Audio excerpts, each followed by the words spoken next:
Hi, and thank you everybody for watching this. My name is Brooke Jolly. I'm doing this presentation on the behalf of the Independent Life Insurance Agents Association. This webinar is the introduction to online marketing. What this webinar is going to cover is the way to get a start in online marketing, how to use WordPress effectively, how to actually determine what to blog about, so that when you do your blogging, you actually will see results. And how to use other forms of online media. Most of your online marketing is done by one of these things. Either build a website, you go to someplace, Facebook, Twitter, any other, LinkedIn, Google+, YouTube. Those are social media sites. That's kind of the second leg. Video sites, YouTube again, and you got several other places that you can actually go, like Vimeo, Dailymotion. There's probably another 50 or 60 places you can go and post a video online to get backlinks or otherwise, or to talk to people. Press releases you can do out of any of the content that you use for blogging. You can put those in. The hope is that they'll get picked up and syndicated somehow onto a news site. Forums, places online that you can go and talk to people, obviously. But you can also use them in a limited fashion for marketing. It's not a good idea to run up in the forum and be the guy that's the obnoxious self-promoter, but forums do have a value in their promotional ability. Also, email. Email is something that you can use either via autoresponders, through renting lists and doing bulk mailings, or any other number of things that you can do with it. Email has a profound impact. It's technically, to me, I see it as the same thing as sending a letter now. People do email to get the same response they would get by sending someone a well-crafted letter. Although one of the big dangers of online marketing is that people do email badly. So don't do that. But email is a great thing to do. So where would you start? Let's say that you're just started in business, or you've been in business for 5 years, but you have never had a website. You have no content. You have no backlinks. You've not started anything. Maybe you have a Facebook account that you just use for personal things, and you've never done any sort of website at all to even track and see what kind of movement you were getting out of your keywords. So where would you start? Like, what's the first step? And the answer to that's actually pretty simple. First step is going to be doing keyword research. Now, the reason why that should be your first step is because you don't want to rank unnecessarily for things that no one is searching for, because that completely defeats the purpose. Furthermore, if you go out there and you create content to rank yourself either on purpose or inadvertently for terms that you will not make any money with, it can actually be counterproductive to your efforts, meaning you might go up for a term that no one searches for and down for the search term that would have made you money. But all content creation should begin, if it's done correctly, it should begin with keyword research. And that's marketing content. Like if you're doing content to be helpful to your customers, that's a completely different thing. But when you're trying to do marketing content, it really needs to be keyword optimized. Honestly, your keyword research will probably take up 50% of the time that you spend in writing a marketing article if it's done correctly. Half your time is going to be in keyword research. The other half of your time is going to be spent in actually writing the article. So how do you do that? The first step would be to look at keyword or Google Keyword Suggest. You can get there by going to Google, typing Google Keyword Suggest, and it will show you how to open an AdWords account if you don't already have one, or it will take you straight there. You can type the word in and search. There are other softwares that you can use that primarily still are using Google Keyword Suggest. However, they are going to Google Keyword Suggest, and then they are using metrics that they have established or that you have established inside the program to help you sort and filter.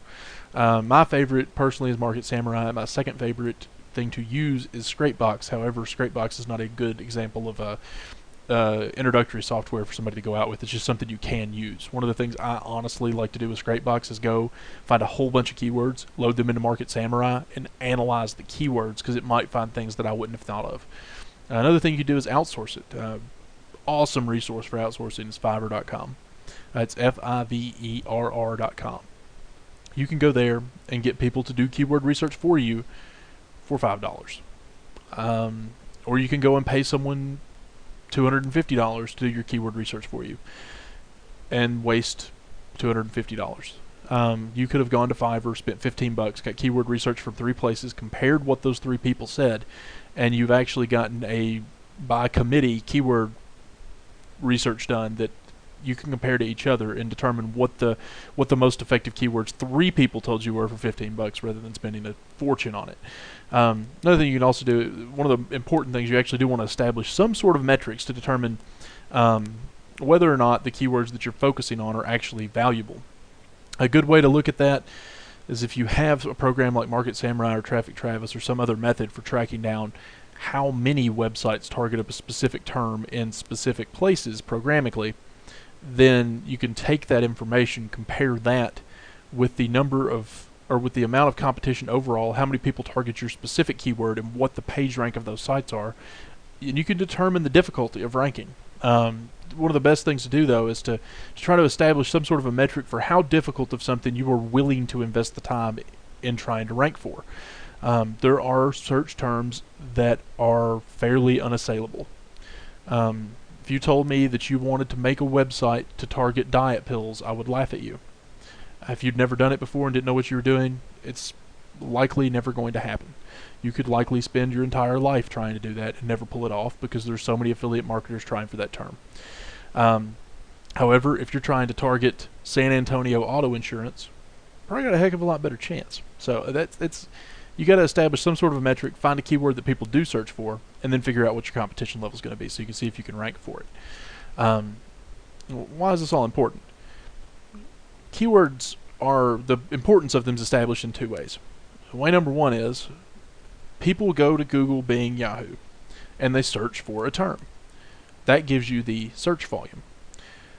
Google, Bing, and Yahoo are all interested in providing user experience. The best way to provide a user experience for someone is that when they search, you want it to be so that they've searched, they find a page, and the first page they find was the very best website in the entire world for what they searched for.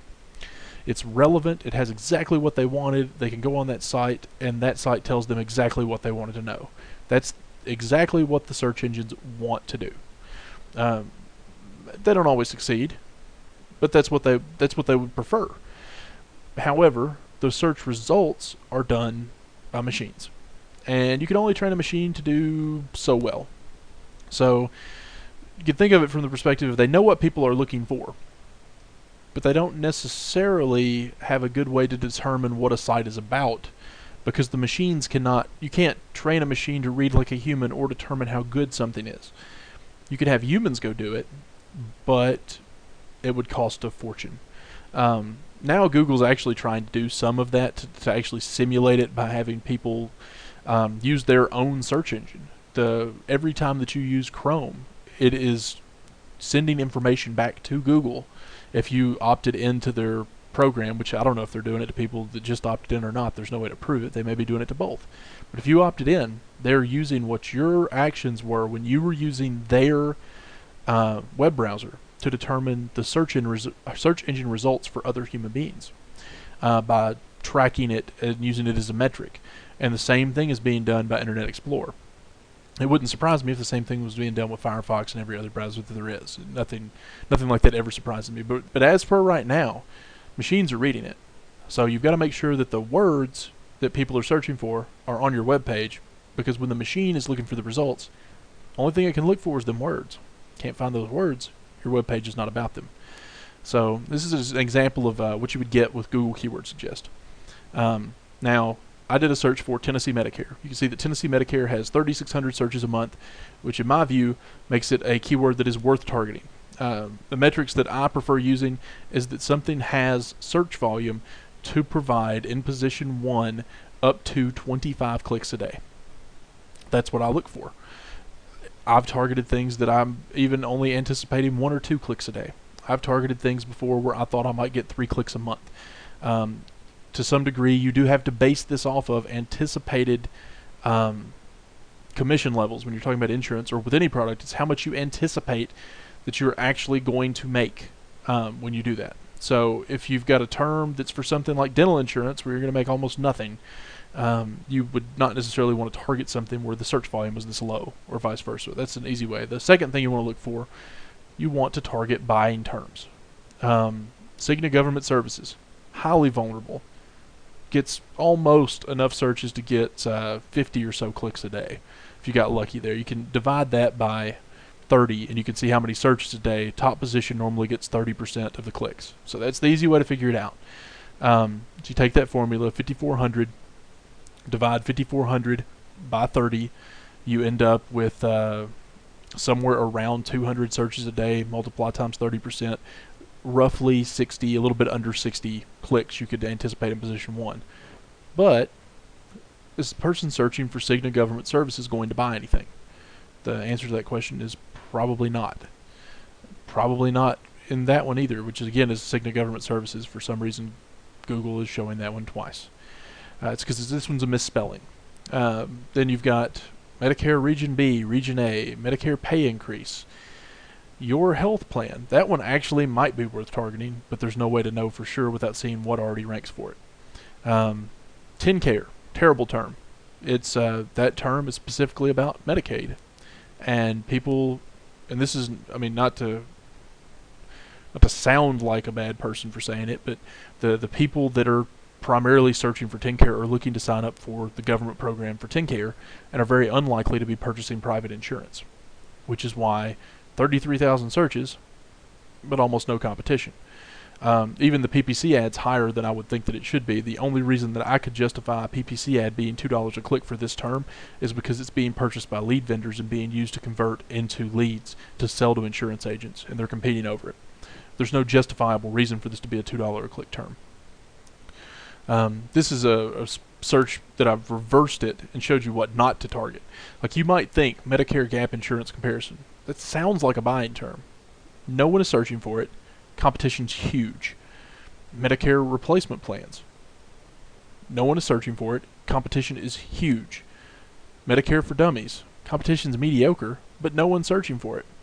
So the only time that you would ever want to target something no one's searching for now is if you think that there is a high likelihood that in the future someone is going to search for it. And you want to cement a position. Otherwise is utterly pointless. You don't want to do it. The only reason that you would want to do it, like I said, is if you foresee a likelihood of it coming in the future, or if it's a term that you have a special interest in, even though it's not being searched very many times. You want to catch all of it. Otherwise, it's not a good expenditure of your time for marketing efforts. Now, the best place to start, if you've not got anything, if you don't have, I don't have a website, I don't have a blog, I don't have anything. Best place to start easily is by blogging. And the reason I say that, I can say it so confidently, is that what blogging does for you is allows you to create content. And the content that you create, if you do it correctly, is targeting keywords that you wanted. And if you're doing that part of it correctly and you're creating it on a schedule, you're using the keywords you wanted, you're getting links to yourself, you're establishing a web page that in the future Google is probably already paying attention to. You've already written your content, so when you want to change that page, the content's already there. You don't have to redo it. All you do is move the content into new places. You build a page around your content. The writing of content, correctly targeting keywords, and getting the site to rank is infinitely harder than building a pretty website. Building a pretty website involves either going and buying a pretty template and sticking your things into it. Building one yourself, which, again, building a 10-page website by hand, custom doing all the graphics, is a 10-hour job for somebody that's moderately skilled that can use Photoshop or GIMP or something like that and actually make graphics. That's how long it takes. Comparatively, writing good content and getting backlinks might take 10 hours a week or 10 hours a month for a year. So you're talking about a difference in time of 10 hours one time and 10 hours 12 times. And the content part is the part that, if you're going to focus on anything, everyone can write content. The importance is that any content that you do write, you want to use your keywords correctly, meaning you get your keywords from doing some research. You're going to spend as much time as you need until you believe that you have found a keyword that is worth targeting. You're going to put that keyword in your title of your article. You're going to put it in the H1 heading.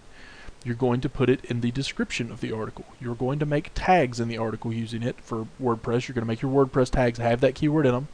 You're going to put that keyword in the body, and anytime you make a backlink, you're going to use this format so that your backlink, which is where it's going to, is your keywords. So that when Google sees this link, they say, oh, here's a link to this website. It is about these keywords. That's the point to writing them up that way. Whatever you're doing, writing, keep it as interesting as you can. It doesn't have to be like a technical analysis article of insurance or something that's about product offerings or the most boring things you can think of. I was doing the live webinar. We had a technical issue, so my audio didn't get recorded. But one of my favorite bloggers out there is a guy that I've read several of his blog articles because I find them amusing. He's on the insurance forums as Chumps from Oxford. His name is Ed, and I, for the life of me, can't think of his last name now. At least I remembered his name. Earlier, I couldn't even remember that. Ed's articles, he will go out and write things that are Monty Python level or something that you would expect to see in a comedy article written somewhere. But he keyword targets correctly inside that article. He posts consistently. He sends it out to people. He links himself correctly. So he does all the correct things with it. And he probably gets more success out of doing that than a lot of people get writing technical articles because their technical articles are boring and no one wants to read them. You can write beautiful technical articles about all kinds of aspects of insurance, but the reality is that most people are not interested in that. People unmonitored, when they're going on the internet and reading things, with the vast majority of people want to know how something works and how it relates to them, and if you can condense that down and make it entertaining, great. If you can't make it entertaining, probably not going to read it again. But unless it's an educational resource of some sort that has some value to them, where they might need to reference that later. So there is a difference between a reference article and a marketing piece. But in most marketing articles, you're better off being entertaining than you are being technical. Being overly technical makes people not really care what you say. It just bores them. So now this is an example, just a quick news post I did on my own website. You see, this is WordPress. This is my title. Here I've got a permalink, and in my WordPress I've got the settings set so that my permalinks are the date and the title, not the page equal to tag, because Google does and Bing does read the URL as part of the keyword decision. So you want the keywords to be there. You want the keywords to be here. You want the keywords in your tags. You want the keywords in your article, and you want the keywords in your header. And in this particular article, I'm actually targeting two different keywords. I'm targeting Tennessee Medicare, and I'm targeting Medicare annual election period. My hope is that by targeting them both, because this is a blog post, I don't expect to get a lot of direct visits or indexing on Google highly for the term Tennessee Medicare off of a blog post. But when I backlink this, I can backlink it for both of those. I can also backlink it toward my main site, and I can backlink my main site for Tennessee Medicare, or I can backlink my main site for annual election period, and I can backlink this article for that, and it's relevant to everything, so Google sees it all as being relevant. Also, it allows me to, and this is a custom thing, this is actually an add-on. You can download it for the plugins for WordPress. It's called WordPress to Twitter. What I've done here is took the URL, the title, and then made hashtags. And what these hashtags do is they actually tell Twitter, they tell people looking at tweets what the actual tweet is about. I don't even like using that term. I think tweets sound silly, but it tells people what this little post was. So, for example, what this will come across as in Twitter is a shortened URL that goes directly to the article, the title, and then this article is about Tennessee Medicare and Tennessee Medicare Advantage. And then I've done the same thing on my categories. So in every place the keywords are matching. So it's easier for Google to ascertain what it is it's looking at. It's easier for Bing to ascertain what it's looking at. I can even look at this, be critical of my own post. This is something I wrote quickly. I don't waste a lot of time typing up blog posts. I write things that I think people either need to know. Sometimes I'll write articles. When I write an article, I spend a lot more time. But you can see this is not an article. It's a 117-word news post. It's quick, to the point. Doesn't talk about a lot of random things and gibberish and ramble on. It just says, AEP's coming. Marketing period starts this day. So that's when agents are allowed to talk to you. And some plans have already released their information, but we're not allowed to contact anybody to discuss it yet. Contact me, or I can, schedule an appointment for October. They've changed AEP. That's the whole article. It's just quick. And this also gets posted out in my newsletter that goes out to everybody. I'm a big fan of leveraging all my content so it can be reused. But even in my own article here, I didn't use the keywords in the body, so I even messed up one of my own rules. But as I said, any of these rules they're not rules, so to say. They're not set in stone. They're just good guidelines to follow so that you do get picked up. But that's it. Everybody that attended earlier, thank you. This is going to sound a little different if you were at the live webinar, because for some reason I had a technical issue and the audio recording did not work, so it had to be redone.